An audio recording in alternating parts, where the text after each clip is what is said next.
Una vez declarado Dalai Lama, Lamo Dondup, antes de convertirse en el supremo gobernante del país, tenía que hacerse mayor. Por orden de importancia, sus subordinados iban a ser los primeros ministros, por una parte encargados de controlar el gobierno en su ausencia o en su nombre. Sin embargo, en el camino hacia Lhasa, Rinpoche, el pequeño Lamo y toda la delegación tuvieron demasiados problemas, ya que fueron terriblemente sobornados por el rey Ma Pu-feng, no una, sino varias veces, tan solo para que los dejara salir hacia Lhasa. El rey Ma Pu-feng era musulmán. Luego, tras 3 meses de camino, los viajeros se encontraron con la primera delegación de bienvenida, que se sumó a la caravana. A los padres del pequeño les otorgaron los títulos de Gran Madre y de Gran Padre. Lamo perdió su nombre de nacimiento y pasó a llamarse Kundun, que significa presencia de Buda. En 1939, sentado sobre un trono de madera, usado exclusivamente para dar la bienvenida a los nuevos pequeños Dalai Lama, el niño de 4 años tomó una borla amarilla con la mano derecha y con ella bendijo a las autoridades monásticas que desfilaban ante él. Parecía acostumbrado a su nueva condición de vida, como si hubiera nacido para ello. Cuando la comitiva llegó a la ciudad de Lhasa el día 8 de octubre, los miembros del gabinete, astrólogos, Rinpoche, el primer ministro, la familia del Dalai Lama y otros muchos monjes destacados se unieron a ellos. Entre el bullicio sonaba el Dios salve al rey, interpretado por la banda del ejército tibetano. Como ocurre con todos los oráculos tibetanos, pronto fue poseído por su deidad protectora y empezó a bufar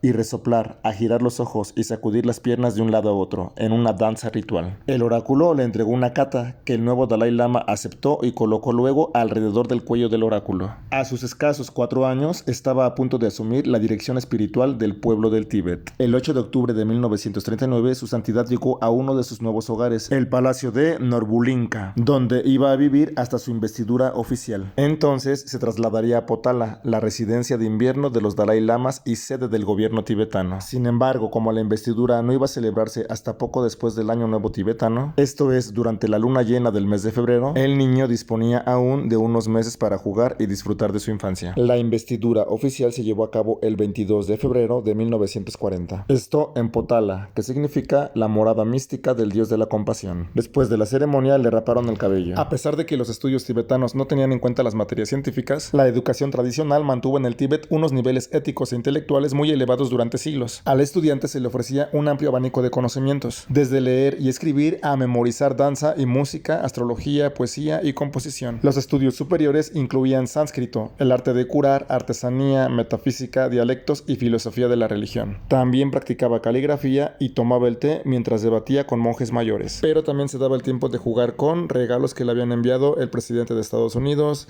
de Inglaterra, de China y de India. A los 10 años de edad, el Dalai Lama empezó a aprender inglés por su cuenta. En 1947, después de la Segunda Guerra Mundial, el Tíbet se presentó como nación independiente. Los chinos se indignaron y rechazaron aquellos símbolos de la independencia tibetana, alegando que el Tíbet aún formaba parte de China. Pocos años antes, en 1914, China había asumido el papel de protector del Tíbet. Lo protegía de Gran Bretaña, que a su vez había mediado en la resolución de disputas fronterizas entre Tíbet y China, tras la disolución de la dinastía Qing. Hasta ese momento, los tibetanos se declararían autónomos respecto a China, pero también reconocían el protectorado chino sobre el Tíbet. Y el peligro no parecía inminente, pues China estaba inmersa en una sangrienta guerra civil entre los nacionalistas chinos y el ejército comunista de Mao Zedong. La amenaza del comunismo aterraba a los tibetanos, ya que en el Tíbet el budismo era más que una simple religión, era una forma de vida y los tibetanos temían que los ateos comunistas pudieran trastocar su mundo. El punto era que los dos bandos de China, nacionalistas y comunistas, deseaban reconducir al Tíbet al seno de la familia china, pero los comunistas eran mucho más peligrosos, pues siendo marxistas deseaban acabar con la cosmovisión tibetana, considerándola un opio para el pueblo. Poco a poco los tibetanos abrieron los ojos y se dieron cuenta de lo vulnerable que era su país ante un eventual ataque chino. Y pocos años después, el gobierno tibetano decidió enviar una delegación por todo el mundo con la esperanza de establecer alianzas con otras naciones. Aquel grupo visitaría India, China, Estados Unidos y algunos países europeos. Y mientras todo eso pasaba, el padre del Dalai Lama falleció. Y Tenzin Gyatso estaba seguro de que su padre había sido asesinado. Y al poco tiempo salieron a la luz algunos escándalos de Retin Rinpoche, el mentor del Dalai Lama. Más allá de las fronteras del Tíbet, los comunistas comenzaron a ganar la guerra. Y de acuerdo a su filosofía materialista, ellos veían la presencia británica como una intervención imperialista. Indiscutiblemente, el país que más intentó ayudar a Tíbet fue India, quien decidió enviar armas y municiones al Tíbet, pero seguía rehusando brindar apoyo militar directo, justificándose con acuerdos internacionales. El gobierno indio consideraba que el Tíbet estaba obligado a negociar con China un acuerdo de paz. Para 1950, el el dragón escupe fuego, inicia el ataque. Al mismo tiempo, un terremoto sacude la India. Los malos presagios continúan. La ONU ignora al Tíbet por el simple hecho de no pertenecer a esta organización. Y ante toda esta incertidumbre, después de ciertos ritos ceremoniales, el oráculo le dijo al Dalai Lama que su momento había llegado. Tenzin Gyatso apenas contaba con 15 años. Para ese momento, algunos monjes tibetanos ya habían quedado presos en sus propios monasterios. El corazón del joven Dalai Lama estaba helado. A su corta edad no podía eludir sus responsabilidades. Los chinos insistían en que se aceptaran sus ideales comunistas y pretendían convertir al Dalai Lama al comunismo. ¡Qué barbaridad! Pues los chinos no solamente eran ateos, sino que también se oponían a la práctica de la religión en todas sus formas. Esto ya estaba llegando al límite, tanto así que ya se hablaba de que incluso los budistas podían tener motivos para usar la violencia y renunciar a sus votos monásticos. En la mañana del 17 de noviembre, el Dalai Lama se preparaba para su investidura y recibió la rueda de oro, símbolo de la asunción al poder político. También nombró a 2 primeros ministros, uno laico y otro monje. El primero para la política y el segundo para lo espiritual, generando así un perfecto equilibrio entre religión y Estado. El Dalai Lama, dadas sus carencias en asuntos de Estado, escogió a 2 hombres con personalidades muy fuertes. A finales de 1950, el Dalai Lama abandona Potala y se dirige hacia el sur. Por si la situación se tornaba demasiado peligrosa, pudiera huir a la India. Cabe destacar que Estados Unidos había hecho todo lo posible por ayudar a los nacionalistas chinos en la guerra civil de su país, todo con tal de detener el avance del comunismo. De hecho, ya habían ofrecido secretamente su apoyo al Tíbet. Sin embargo, todos sabemos que tanto capitalismo como comunismo son 2 monstruos que han hecho demasiado daño a la sociedad. Por lo tanto, es peligroso fiarse de los Estados Unidos. Sin embargo, en ese momento era la alternativa menos peor.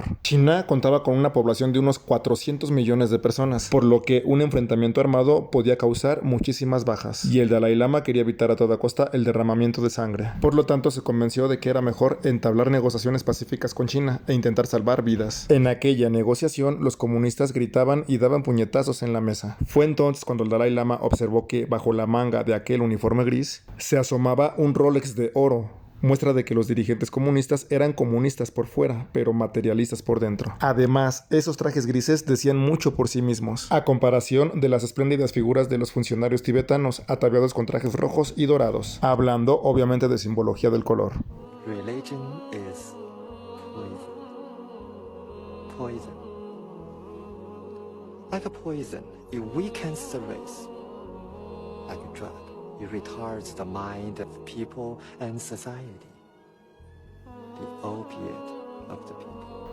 Este histórico encuentro entre el Dalai Lama y Mao Zedong tuvo lugar en 1954 en Pekín. A este encuentro también acudió el Panchen Lama, el segundo al mando, quien lamentablemente se encontraba bajo el control chino. Curiosamente, la encarnación de este Panchen Lama había sido encontrado por los chinos. En este viaje a China, el Panchen Lama contaba con 16 años, mientras que el Dalai Lama con 19. Del otro lado, los chinos veneraban a Mao como a un dios. En ese encuentro, el Dalai Lama dijo que sintió como si se encontrara con una poderosa fuerza magnética que emanaba de Mao, y aún así, a pesar de su juventud, jamás se sintió intimidado, y mucho menos iba a aceptar los sobornos chinos, pues como monje budista no podía ser tentado con bienes materiales ni con dinero, solo deseaba lo mejor para su pueblo, por lo que antes de tomar cualquier decisión valoraba inteligentemente todas las opciones. Ese viaje a China duró 1 año, y al regresar al Tíbet la situación estaba muy tensa y peligrosa. Por lo tanto, su santidad el Dalai Lama decide escapar hacia la India en compañía de algunos soldados. 2 días después de la partida del Dalai Lama, los chinos habían bombardeado Norbulinka y abierto fuego contra la multitud concentrada en el exterior. También habían disparado su artillería contra el Potala y el pueblo de Shol, además de haber destruido múltiples templos y monasterios. La facultad de medicina estaba prácticamente demolida y miles de tibetanos eran conducidos a prisiones chinas y otros miles de cuerpos yacían por las calles, muchos de ellos de mujeres y niños. En medio de la matanza, los soldados buscaron al Dalai Lama, examinaban los cadáveres tanto de monjes como de laicos, intentando encontrarle entre ellos. Esa noche le dieron por desaparecido, por lo que volvieron a bombardear y mataron a miles de tibetanos más. El Tíbet histórico ya no existía, pero aún así el líder chino no estaba satisfecho. Cuando le informaron de que el Dalai Lama había escapado, el presidente Mao exclamó: "En ese caso, hemos perdido la batalla". Afortunadamente, el gobierno indio había accedido a conceder asilo al Dalai Lama y a su séquito. Por otro lado, llegaban nefastas noticias de que 87,000 personas habían sido asesinadas tan solo en la zona de Lhasa. Al escuchar esto, desde el exilio, el Dalai Lama exclamó: "Estoy decidido a obtener la independencia para el Tíbet, aunque lo más importante es acabar con el derramamiento de sangre".